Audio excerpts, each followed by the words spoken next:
Sudhagad education सोसायटीचे पूर्व प्राथमिक, प्राथमिक, माध्यमिक व उच्च माध्यमिक विद्यालय कळंबोली मराठी नमस्कार। आज हम विज्ञान फर्स्ट के दूसरे पाठ को शुरुआत करेंगे। दूसरे पाठ का नाम है तत्वों का आवर्ती वर्गीकरण।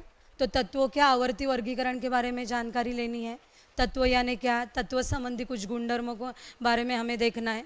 इस पाठ में कौन से पॉइंट है हम पहले देखेंगे। तत्व तथा तत्वों का वर्गीकरण, ये पहला पॉइंट है।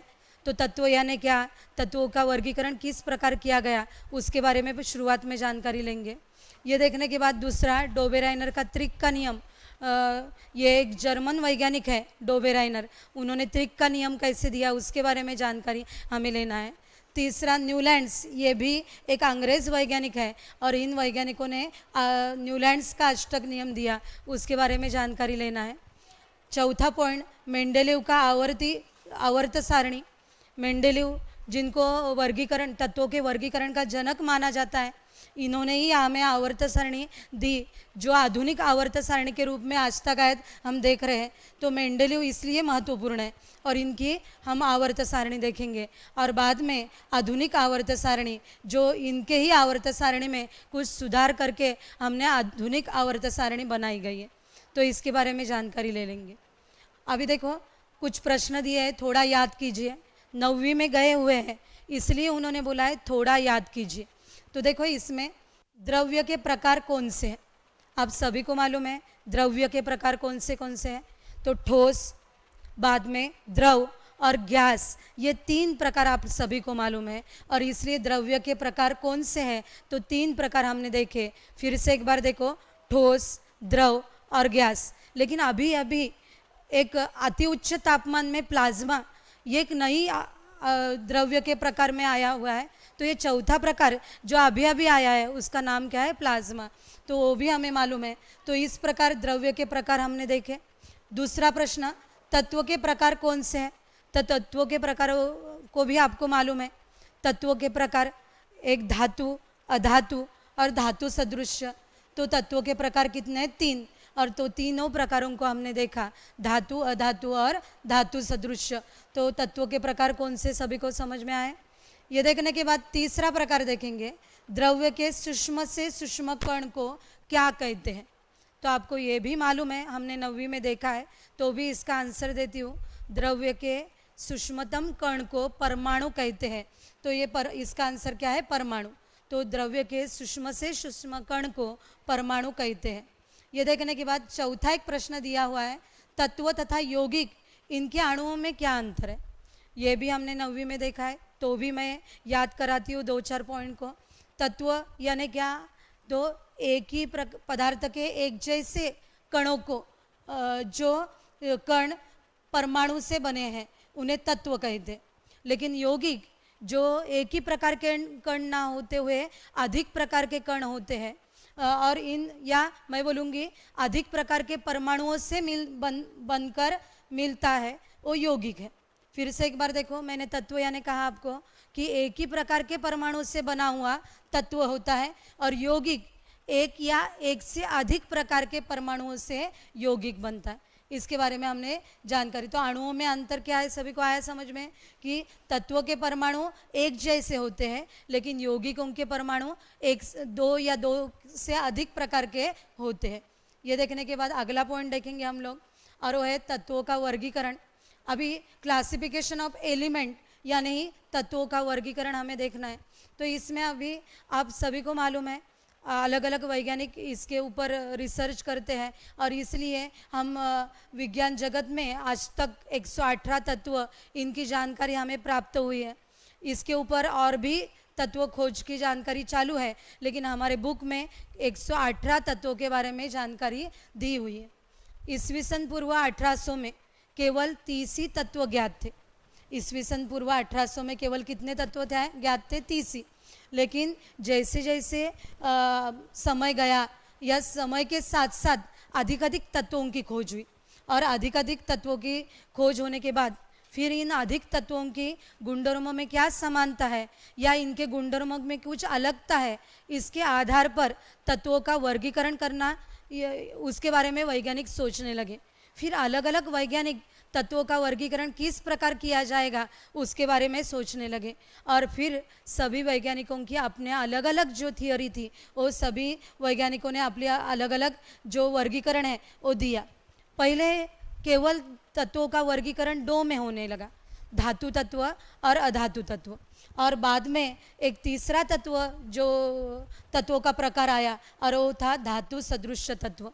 तो आज अभी धातु अधातु और धातु सदृश तत्व इनमें वर्गीकरण होने लगा। धातु की परिभाषा आपको मालूम है, जो ठोस अवस्था में पाए जाते हैं उन्हें धातु कहते हैं, जो द्रव या गैसीय अवस्था में पाए जाते हैं उन्हें अधातु कहते हैं। और तीसरा प्रकार जो है धातु सदृश तत्व, तो उनके बारे में भी आपको जानकारी है। तो धातु सदृश तत्व यानी वो कि जिनमें धातु तथा अधातु इन दोनों के गुणधर्म दर्शाते हैं उन्हें धातु सदृश तत्व कहते हैं। ये देखने के बाद हम अगला पॉइंट देखेंगे। अगला पॉइंट देखो, अभी क्लास वर्गीकरण के बाद अगला पॉइंट डोबेराइनर। डोबेराइनर के बारे में जानकारी लेंगे। एक मैंने ऑलरेडी बोला, ये डोबेराइनर एक जर्मन रसायन वैज्ञानिक है। इन्होंने 1817 में हमें एक थियोरी दी और उस थियोरी के बारे में हम या उसके बारे में डोबेराइनर के त्रिक ऐसा वो नियम था, तो उसके बारे में हमें देखना है। तो ये जो डोबेराइनर है उन्होंने क्या किया देखो, कि ऐसे 3 तत्वों को खोज निकाला कि जिनमें रासायनिक गुणधर्मों में समानता है। तो ऐसे समान गुणधर्मों वाले 3 तत्वों के समूह को उन्होंने त्रिक नाम दिया। तो हम डोबेराइनर के त्रिक यानी क्या, अभी उसकी जानकारी ली। फिर से एक बार बोलती हूँ, देखो डोबेराइनर ने आवर्त सारणी में से क्या किया, 3 तत्व जिनके रासायनिक गुणधर्म समान है ऐसे तत्वों को इकट्ठा किया और ऐसे समूहों को उन्होंने त्रिक नाम दिया। तो डोबेराइनर के त्रिक, जैसे देखो एक उदाहरण के खातिर लिथियम, सोडियम, पोटेशियम, ये 3 तत्व एक साथ लिए क्योंकि उनके रासायनिक गुणधर्म क्या थे, समान थे। और ऐसे 3 तत्वों के समूह को उन्होंने क्या नाम दिया, त्रिक नाम दिया। ये दूसरा एक त्रिक दिया है, देखो मैंने कैल्शियम, स्ट्रैंशियम, कैल्शियम, स्ट्रैंशियम और बेरियम, ऐसे 3 तत्वों को एक साथ किया और एक साथ करने पर उन्हें क्या नाम दिया, त्रिक नाम दिया। और तीसरा एक उदाहरण मैंने दिया क्लोरीन, ब्रोमीन और आयोडीन, और उन्हें भी क्या नाम दिया, त्रिक। तो मैंने आपको 3 उदाहरण दिए और 3 ही त्रिक के उदाहरण हैं। अभी देखो इन त्रिक में से जिनके रासायनिक गुणधर्म समान है उसके बारे में जानकारी ली, लेकिन डोबेराइनर ने अपना त्रिक का नियम स्थापित करते समय उन्होंने समान गुणधर्म वाले 3 तत्वों के समूह को त्रिक नाम दिया। त्रिक में से जो त्रिक परमाणु द्रव्यमान है या उसे ही परमाणु भार बोलते हैं, तो त्रिक में से सभी तत्वों के परमाणु भारों के आरोही क्रम में उन्हें व्यवस्थित किया। तो इन्हें आरोही, उनके परमाणु भारों के आरोही क्रम में व्यवस्थित किया। और जब इन तत्वों के परमाणु भारों के आरोही क्रम में इन्हें व्यवस्थित करने के बाद मध्य तत्वों का परमाणु भार या अन्य 2 तत्व के परमाणु भारों के औसत के लगभग बराबर होता है, ये उन्होंने त्रिक का नियम दिया। त्रिक का नियम इधर लिखा हुआ नहीं है, लेकिन इसके उदाहरण द्वारा हमें समझ में आता है।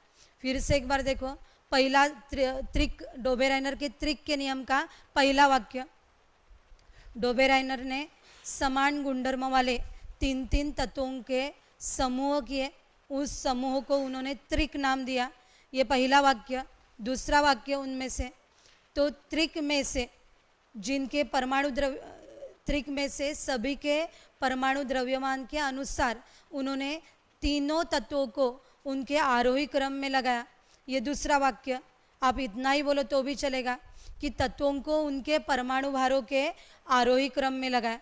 आरोही क्रम में लगाने के बाद तीसरा वाक्य, त्रिक में से मध्य तत्व का परमाणु द्रव्यमान अन्य 2 तत्वों के परमाणु द्रव्यमान के औसत के लगभग बराबर होता है। तो अभी हम देखेंगे, देखो त्रिक में से मध्य तत्व कौन सा, सोडियम। तो सोडियम का परमाणु द्रव्यमान कितना है, 23। तो सोडियम का परमाणु द्रव्यमान 23 है। अभी त्रिक में से अन्य दो यानी लिथियम और पोटेशियम। तो लिथियम का परमाणु द्रव्यमान कितना है, 6.9। और दूसरा जो हमने दिया पोटेशियम, पोटेशियम का कितना है तो 39.1। तो इन दोनों का जोड़ किया, भाग 2 दिया, तो भाग देने पर ये मध्य तत्वों के परमाणु द्रव्यमान इतना आता है। तो यही हमारा त्रिक का नियम है। अभी आप लोगों को समझ में आया त्रिक का नियम कौन सा है। तो फिर से एक बार मैं त्रिक इसमें से बोलती हूँ। देखो कि 3 तत्वों को जिनके रासायनिक गुणधर्म समान है उन्हें एक साथ रखा गया, उसे त्रिक कहते हैं। त्रिक में से ये सभी के इन तीनों तत्वों को उनके परमाणु द्रव्यमान के आरोही क्रम में लगाया। इसलिए सबसे कम लिथियम जो 6.9 है, इसलिए उसको पहले लिया। बाद में सोडियम जिसका 23 परमाणु द्रव्यमान है, और बाद में तीसरा पोटेशियम जिसका परमाणु द्रव्यमान कितना है तो 39.1 इतना है। ऐसे आरोही क्रम में लगाया। और त्रिक में से भी मध्य तत्व का परमाणु द्रव्यमान, अभी इधर मध्य तत्व कौन सा है सोडियम, उसका परमाणु द्रव्यमान कितना है 23। तो इसका परमाणु द्रव्यमान अन्य दो तत्व के परमाणु भार के औसत के लगभग बराबर होता है। तो इस प्रकार हमारा नियम इधर सत्यापन होता है। तो डोबेराइनर के त्रिक के नियम के बारे में मैंने अभी जानकारी दी। और आपको प्रश्न आता है डोबेराइनर का त्रिक का नियम स्पष्ट करो और उदाहरण सहित स्पष्ट करो। इसलिए उदाहरण आपको ये याद आया तो ये याद करो, लिथियम, सोडियम और पोटेशियम वाला। ये देखने के बाद कुछ और भी मैंने त्रिक दी है, आप लोगों को इधर समझ में आए होंगे। तो मैंने अभी ऑलरेडी बोला कि कैल्शियम, बाद में स्ट्रैंशियम और बेरिलियम, ये 3 तत्व हैं। इन 3 तत्वों के परमाणु द्रव्यमान के आरोही क्रम में इनको लगाया। बाद में मध्य तत्व का परमाणु द्रव्यमान अन्य 2 तत्वों के परमाणु द्रव्यमान के औसत बराबर होता है। तो औसत बराबर होता है, ये मैंने दिखाया। तो आप बोलेंगे मैडम इधर एक्यूरेट नहीं है, लेकिन 87.6 और 88.7 ये साधारण बराबर है, और इसलिए लगभग औसत के बराबर होता है, ऐसे नियम में दिया हुआ है। लगभग औसत के बराबर होता है, ऐसा शब्द डोबेराइनर के त्रिक के नियम में। इधर भी वही देखो, क्लोरीन, ब्रोमीन, आयोडीन, ये तीसरा त्रिक है। और तीसरा त्रिक में मध्य तत्व कौन सा तो उन्होंने दिया है मध्य तत्व ब्रोमीन, और ब्रोमीन का परमाणु द्रव्यमान 79.9। और अन्य 2 तत्व कौन से क्लोरीन और आयोडीन, तो क्लोरीन का 35.5 और जो आयोडीन का है 126.9।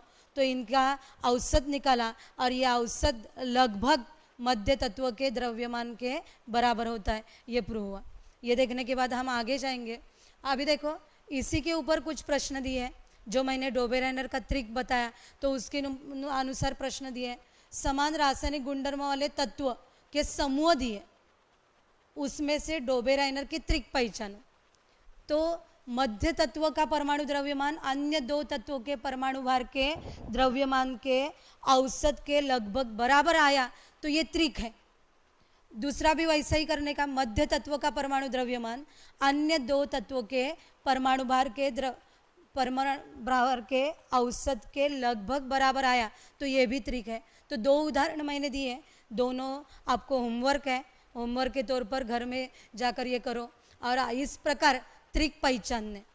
तो एक त्रिक के आपको होमवर्क के लिए मैंने ये 2 प्रश्न दिए, दोनों प्रश्न नोट डाउन करो और इन दोनों में से ये डोबेराइनर के त्रिक के नियम है क्या, औसत इनका द्रव्यमानों का औसत बराबर आया, लगभग बराबर आया, तो ये डोबेराइनर के त्रिक है। ये औसत लगभग बराबर नहीं आया तो ये डोबेराइनर के त्रिक नहीं है। तो आपको ये समझ में आया। ये देखने के बाद देखो डोबेराइनर के आवर्त सारणी में क्या हुआ मालूम है, सभी तत्वों के लिए नियम लागू नहीं पड़ा, और इसलिए लागू न होने के कारण डोबेराइनर का त्रिक का नियम धीरे धीरे उसके ऊपर विचार करना या वो आगे गया नहीं। आगे जाएंगे। अभी देखो, अभी न्यूलैंड्स, मैंने डोबेराइनर का अभी बोला कि डोबेराइनर ने जो सभी तत्व उस समय ज्ञात थे वो सभी तत्वों के लिए वो नियम लागू नहीं होता, और इसलिए ये जो नियम था वो धीरे धीरे पीछे पड़ गया। और फिर नया वैज्ञानिक न्यूलैंड्स का अष्टक नियम उन्होंने हमें नियम दिया, और न्यूलैंड्स लॉ ऑफ ऑक्टेव, तो उसके बारे में जानकारी लेनी है। देखो, एक मैंने न्यूलैंड्स पहले ही बताया था, ये एक अंग्रेज रसायन वैज्ञानिक है। उन्होंने साधारण 1866 में हमें क्या किया, एक न्यूलैंड्स का अष्टक नियम दिया, उसमें भी इन्होंने भी डोबेराइनर के जैसे ही परमाणु तत्वों को परमाणु के द्रव्यमानों के आरोही क्रम में लगाया।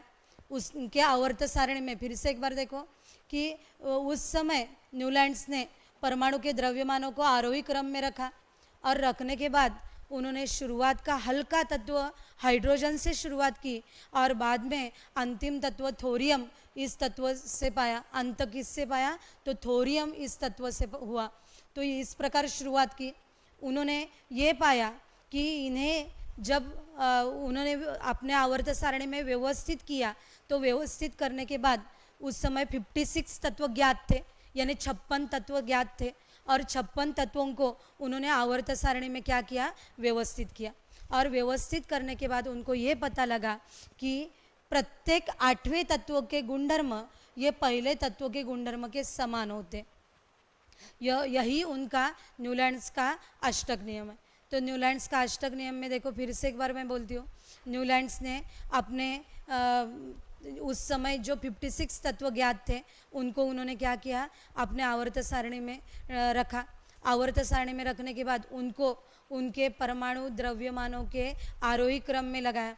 जब उनको उनके परमाणु द्रव्यमान के आरोही क्रम में लगाने के बाद उनको ये पता लगा कि प्रत्येक 8वें तत्व का गुणधर्म ये पहले तत्व के गुणधर्म के समान है। तो इसलिए जो 8वां तत्व क्रमशः आया वो सोडियम था। देखो उन्होंने व्यवस्थित करने के बाद कि हाइड्रोजन लिथियम दूसरा तत्व ऐसे किया तो 8वां तत्व सोडियम आया। सोडियम के गुणधर्म ये लिथियम के गुणधर्म के समान होते हैं, ये जानकारी दी। दूसरा फिर से एक बार देखो, बेरिलियम ये चौथा तत्व था और उस प्रकार आगे चल के मैग्नीशियम जैसे उनके समानता पाई गई।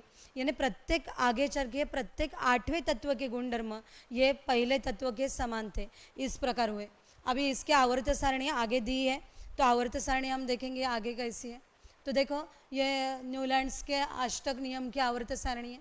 आवर्त सारणी में आपने देखा हाइड्रोजन से शुरुआत की है, तो हाइड्रोजन इस हल्के तत्व से उन्होंने शुरुआत की। मैंने आपको उदाहरण के लिए ये भी बताया कि लिथियम और उसका 8वां तत्व कौन सा है? सोडियम। तो सोडियम या 8वां तत्व कैसे देखो, काउंट करो, 1 2 3 4 5 6 7 और 8, 8वां तत्व सोडियम। तो सोडियम के गुणधर्म ये लिथियम के गुणधर्म के समान है। इस प्रकार ये गुणधर्म स्थापित होता है। वैसा ही देखो अभी मैंने आपको कौन सा मैग्नीशियम एक तत्व लिया जो पहला मानती हूँ मैं, और कैल्शियम ये 8वां मानती हूँ।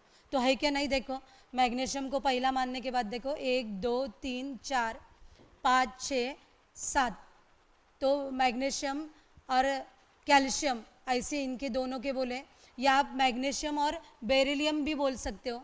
तो मैग्नीशियम के गुणधर्म ये बेरिलियम के गुणधर्म के समान है। तो काउंट करो और 8वें तत्व के गुणधर्म ये जो तत्व से काउंट किया वो पहले तत्व के गुणधर्म के समान होते हैं। ये नियम इधर प्रस्थापित होता है। ये देखिए ये न्यूलैंड्स के अष्टक नियम है और अष्टक नियम में हमने ये इतने प्रकार देखे। इतने देखने के बाद इस आवर्त सारणी में और एक जानकारी मिलती है कि न्यूलैंड्स ने सभी को इकट्ठा करते समय कुछ तत्वों, 2 तत्वों को एक ही उनके स्तंभ में रखा। तो कुछ 2 तत्व है जैसे कोबाल्ट और निकेल, इन दोनों कोबाल्ट और निकेल इन दोनों को क्या किया उन्होंने? एक ही स्तंभ में रखा। तो इसका कारण आगे चल के दिया है उन्होंने। बाद में सेलेनियम और लैंथियम ये 2 तत्व भी क्या किया उन्होंने? इकट्ठा रखा। इसका कारण मैं आगे देती हूँ, आगे जाएंगे। देखो अभी देखो, तो अभी उसका कारण पहले बताती हूँ और फिर हम मेंडेलेव का आवर्त नियम देखेंगे। देखो तो उस समय क्या किया उन्होंने कि शुरुआत न्यूलैंड्स ने कुछ 2 तत्वों को इकट्ठा किया रखा। इसका कारण क्या कि उनको लगा कि उन 2 तत्वों को इकट्ठा रखने पर कि उनके गुणधर्म ये साधारण उस समूह के क्लोरीन और ब्रोमीन जैसे, लेकिन नहीं, कोबाल्ट और निकेल ये आयन जैसे ही गुणधर्म पाया जाते हैं। तो आयन को दूर रखा, धातु तत्व के साथ रखा और कोबाल्ट और निकेल को एक। तो इस प्रकार न्यूलैंड्स के आवर्त सारणी में भी कुछ विषमताएं थी और वो विषमता के कारण न्यूलैंड्स का अष्टक नियम भी पीछे पड़ गया। और इसके बाद फिर मेंडेलीव ने आवर्त सारणी प्रस्तापित की और मेंडेलीव की आवर्त सारणी इस प्रकार थी। तो पीरियोडिक टेबल मेंडेलीव का है, क्या क्या है देखो। उसमें जो स्तंभ है उन्हें समूह कहते हैं, जो स्तंभ से समूह कहते हैं, और जो क्षैतिज पंक्तियाँ हैं उन्हें आवर्त कहते हैं। तो क्षैतिज पंक्तियाँ ने आड़ी लाइनें, और आड़ी लाइनों को क्या कहते हैं, आवर्त, और खड़े जो स्तंभ है उन्हें समूह कहते हैं। ये देखने के बाद आगे जाएंगे। देखो मेंडेलीव का आवर्ती नियम उन्होंने प्रतिपादित किया, तो किस प्रकार प्रतिपादित किया उसके बारे में जानकारी लेना है हमें। तो उस समय 63 तत्व जो ज्ञात थे, और उन ज्ञात तत्वों को इकट्ठा करके उन्होंने उन तत्वों के भौतिक और रासायनिक गुणधर्मों के अनुसार तत्वों का वर्गीकरण किया। हमने देखा डोबेरेनर का त्रिक का नियम पीछे जाता है, क्योंकि सभी तत्वों के लिए वो मान्यता नहीं रखता। इतना ही नहीं, बाद में न्यूलैंड्स ने भी कुछ ही तत्वों को अपने आवर्त सारणी में रखा। जो नए तत्वों की खोज हुई उनका न्यूलैंड्स ने खुद के आवर्त सारणी में कुछ स्थान दिया नहीं, और इसलिए ये दोनों जो नियम थे पीछे पड़ गए, और ये मेंडेलीव का आवर्ती नियम सामने आया। तो मेंडेलीव ने उस समय ज्ञात 63 तत्वों को क्या किया, आरोही क्रम में, उनके परमाणु द्रव्यमान के आरोही क्रम में व्यवस्थित किया। ये करने के बाद तत्वों के भौतिक और रासायनिक गुणधर्म के अनुसार मेंडेलीव ने खुद की आवर्त सारणी दर्शाई। अभी मेंडेलीव ने जो पहला उनका तत्व था, या हर टाइम हल्का तत्व हाइड्रोजन, इससे शुरुआत होती है, तो हाइड्रोजन से शुरुआत की। लेकिन मेंडेलीव ने भौतिक और रासायनिक गुणधर्म में और भी कुछ नियम या गुणधर्म लिए, जैसे तत्वों को ऑक्साइड और तत्वों के हाइड्राइड्स उसके अणुसूत्र के अनुसार उनके गुणधर्म बदलते हैं, या उसके बारे में फिर तत्वों का ये भी गुणधर्म ध्यान में रखते हुए मेंडेलीव ने आवर्त सारणी में ध्यान दिया। तो ये देखने के बाद देखो कि अभी उनका गुणधर्म क्या है। उसके पहले ये भी एक महत्वपूर्ण है कि जब तत्वों को व्यवस्थित किया गया तो कुछ निश्चित समय के पश्चात भौतिक और रासायनिक गुणधर्मों में समानता रखने वाले तत्वों की पुनरावृत्ति होती है, ये उन्होंने दिया। देखो फिर से एक बार कि मेंडेलीव ने क्या बोला, एक उस समय 63 तत्व ज्ञात थे, तो उन तत्वों को उन्होंने उसमें व्यवस्थित किया। ये उन्होंने भौतिक और रासायनिक गुणधर्मों की जांच की, उसके आधार पर तत्वों की आवर्त सारणी बनाई। इतना ही नहीं, उन्होंने ऑक्साइड या हाइड्राइड्स इस प्रकार तत्वों के अणुसूत्र बनाए, और इन अणुसूत्रों का और तत्वों के भौतिक और रासायनिक गुणधर्म का संबंध दर्शाकर फिर उसका उपयोग खुद के आवर्त सारणी में किया। ये करते करते उसको ये पता चला कि कुछ समय के अंतराल के बाद उसके भौतिक और रासायनिक गुणधर्म पुनः या उन तत्वों के पुनरावृत्ति होती है। फिर से एक बार देखो कि उनको ये सब करने के बाद मेंडेलीव को क्या समझ में आया कि कुछ निश्चित समय के पश्चात तत्वों के भौतिक एवं रासायनिक गुणधर्म की कुछ समय के अंतराल के बाद पुनरावृत्ति होती है, समझ में आया। ये देखने के बाद अभी एक ही वाक्य में ये नियम है देखो, और इतना सिंपल है, तो ये सहजता से दर्शाने वाला नियम देखो। तत्वों के भौतिक तथा रासायनिक गुणधर्म उनके परमाणु द्रव्यमानों का आवर्ती फलन होता है, ये मेंडेलीव का आवर्ती नियम। फिर से एक बार देखो, तत्व मेंडेलीव का आवर्ती नियम देखेंगे, और मेंडेलीव के आवर्ती नियम में उन्होंने क्या दिया है देखो, तत्वों के भौतिक एवं रासायनिक गुणधर्म उनके परमाणु द्रव्यमानों के आवर्ती फलन होते हैं। यह हमारा क्या हुआ, तो मेंडेलीव का आवर्ती नियम। और ये देखने के बाद मैंने ये ऑलरेडी बोला था, मेंडेलीव ने जो खड़े स्तंभ थे उन्हें समूह कहा गया, और जो क्षैतिज पंक्तियाँ थी और उन क्षैतिज पंक्तियों को उन्होंने आवर्त कहा गया। ये देखने के बाद आगे जाएंगे। आगे देखो, ये द्विमित्रीय मेंडेलीव के बारे में जानकारी दी है, आपको ऑलरेडी उनका चित्र दिख रहा है। ये मेंडेलीव है जिन्हें मैंने अभी अभी बोला कि साधारण आवर्त सारणी की जनक कहा जाता है। तो ऐसे द्विमित्रीय मेंडेलीव है, उनकी आवर्त सारणी आगे सुधारित करने के बाद आधुनिक आवर्त सारणी के रूप में हमें अस्तित्व, और आज तक हम उन्हीं के सारणी का आधुनिक रूप देख रहे हैं। ये देखने के बाद द्विमेत्री मेंडेलीव, उन्होंने 1834 में उनका जन्म हुआ, उनकी मृत्यु 1907 में हुई, यानी 1907 में हुई। सेंट पीटर्सबर्ग विश्वविद्यालय में वो प्राध्यापक थे। तत्वों के अध्ययन का उद्देश्य से उन्होंने ज्ञात तत्वों को एक एक कार्ड बनाकर उन तत्वों के परमाणु द्रव्यमान या गुणधर्मों को आधार मानकर फिर उन्होंने खुद की आवर्त सारणी निर्माण की या उनकी खोज की। आप लोगों को जन्म और मृत्यु के बारे में जानकारी दी, तो जन्म देखा हमने 1834 में, मृत्यु देखी 1907 में।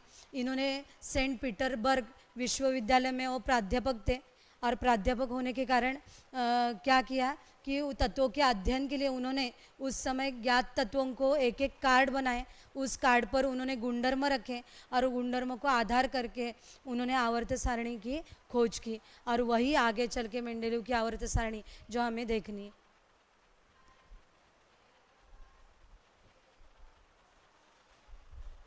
दोन मिनट है, 5 मिनट, ओके। ये देखने के बाद आगे जाएंगे। देखो, मेंडेलीव की आवर्त सारणी में 2 प्रश्न दिए हुए हैं, तो 2 प्रश्न देखेंगे। ये मेंडेलीव की आवर्त सारणी, उस समय मैंने कहा 63 तत्व ज्ञात थी, और 63 तत्व ज्ञात होने के कारण उन्होंने क्या किया, ये इस प्रकार आवर्त सारणी दर्शाई। और आवर्त सारणी में मैंने खड़े स्तंभ को समूह कहते हैं, यह मैंने आपको दर्शाया, और जो क्षैतिज पंक्तियाँ हैं उन्हें आवर्तन कहते हैं, वो भी मैंने बताया। ये बताने के बाद मैंने आप लोगों को बताया कि कुछ ऑक्साइड और कुछ हाइड्राइड्स, इनके साथ उनके अणुसूत्र दिखाए गए हैं। तो ये पहले गण में देखो R2²O, R यानी तत्व और O यानी ऑक्सीजन के साथ क्रिया होने पर, तो R2O ऐसे ये अणुसूत्र के ये तत्व है। देखो, तो ये तत्व उन्होंने दिए, जैसे सोडियम ऑक्साइड तो Na2O, क्यों इधर दिया हुआ है R2O और इसलिए Na2O, तो इसके अनुसार क्या हुआ है, ऑक्साइड के सूत्र अणुसूत्र बनते हैं, ये दर्शाया। बाद में देखो दूसरा एक उदाहरण देती हूँ, दूसरा समूह है देखो, और दूसरे समूह का सूत्र क्या है, RO केवल। तो RO यानी मैग्नीशियम मैंने समझो लिया, तो मैग्नीशियम यानी MgO, ऐसा ही सूत्र आएगा। तो इस समूह में जो सूत्र है वो इस प्रकार के RO, R की जगह तत्व का नाम डालो, मैंने Mg डाला, और Mg डालने के बाद MgO, ऐसे मैंने उसका नाम रखा।